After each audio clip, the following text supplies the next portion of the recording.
Have you ever felt that you're the only one in your organization who sees what's possible? Like you're living and working in the future while everyone else is stuck in the past? Learn how finding community will help you lead to this impact you want in today's episode.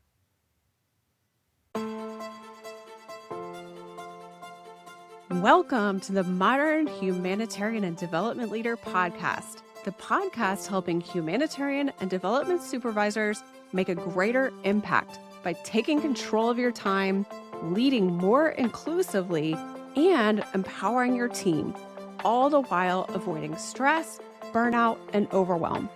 I'm your host, leadership coach, and former aid worker, Tori Peace. Are you ready? Let's get started.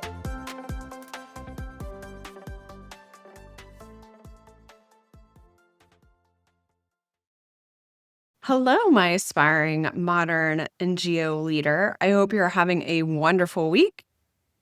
And whether it's trying to lead differently, empowering your team instead of micromanaging, maybe prioritizing your well-being when others are still glorifying or living in burnout.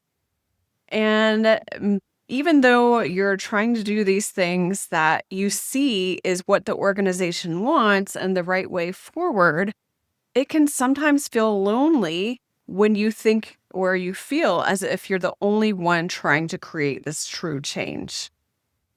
And if that sounds familiar, this episode is for you. So last week we talked about the second of the 3 C's of a modern leader, that is commitment. We learned how courage and commitment can take you very far in creating change alone. That's why we're talking today about the 3rd C, which will really solidify the ability to create true change, and that is community. Because having the right kind of community, people who see your vision or even when others can't, can make all the difference in whether that change lasts. So in this episode, you'll discover how to find the right kind of support when those around you don't yet understand the vision, why a strong community accelerates change and keeps you courageous when it gets hard, and how to build or join a community that fuels your leadership journey and your organization's transformation. So when I was leading my team in Timor-Leste, I really wanted to create something that would last. Something beyond projects and reports. I wanted to leave behind a legacy. And for me, that legacy was building an organizational culture where people loved to come to work. I wanted my team to feel proud, connected, and motivated, not just because of what we were doing in the community, but how we were doing it, the way we worked together. But in the beginning, my team didn't really understand my vision or what I was trying to do. Some thought I was wasting my time. Others questioned why we were focusing on team values instead of targets. I even heard a few whispers about being too idealistic. And honestly, it was difficult. It was really hard. That's when I realized something powerful. When you're creating change, your support won't always come from those closest to you.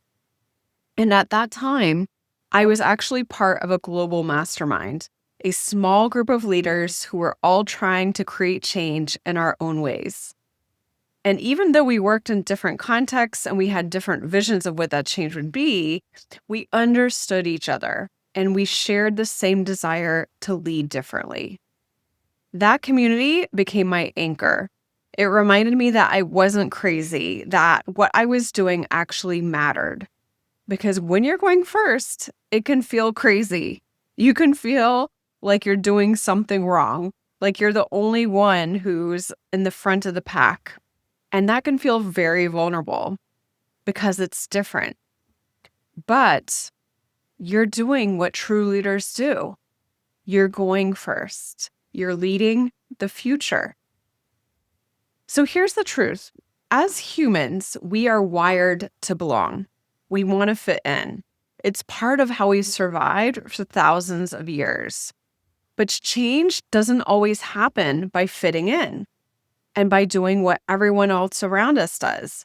Change happens by standing out, by going first, even when no one else is ready. And that's where community can become very important. A supportive community can help you stay the course when things get hard.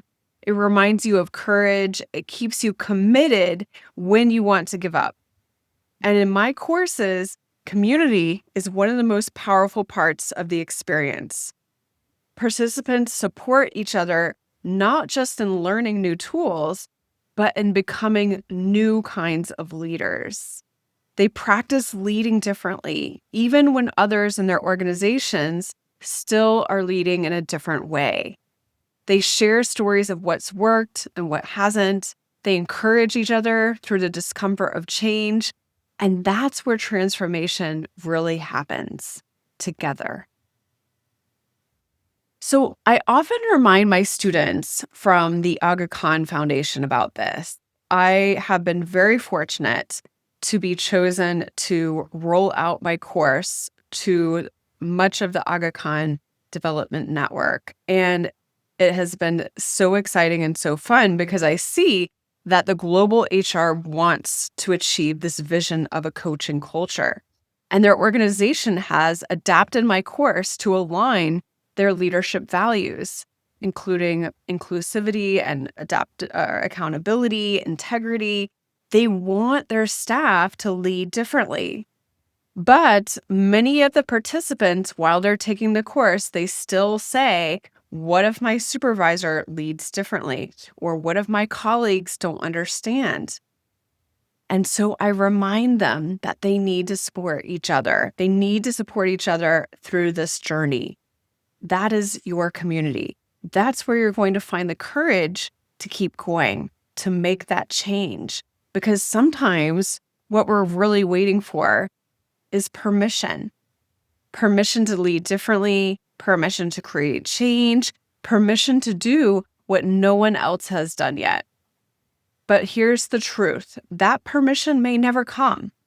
It comes from my AKF students in the form of the organization enrolling them in my course. But it's not necessarily going to come from the permission of those around them. You have to give yourself permission. And that's why the 3 C's matter so much. Courage to go first, commitment to keep going no matter what, and community to remind you that you're not alone. A truly supportive community helps you stay courageous, stay committed, and keep believing in your vision, even when the world hasn't caught up yet. So I want to leave you with a question. Who's in your community of change?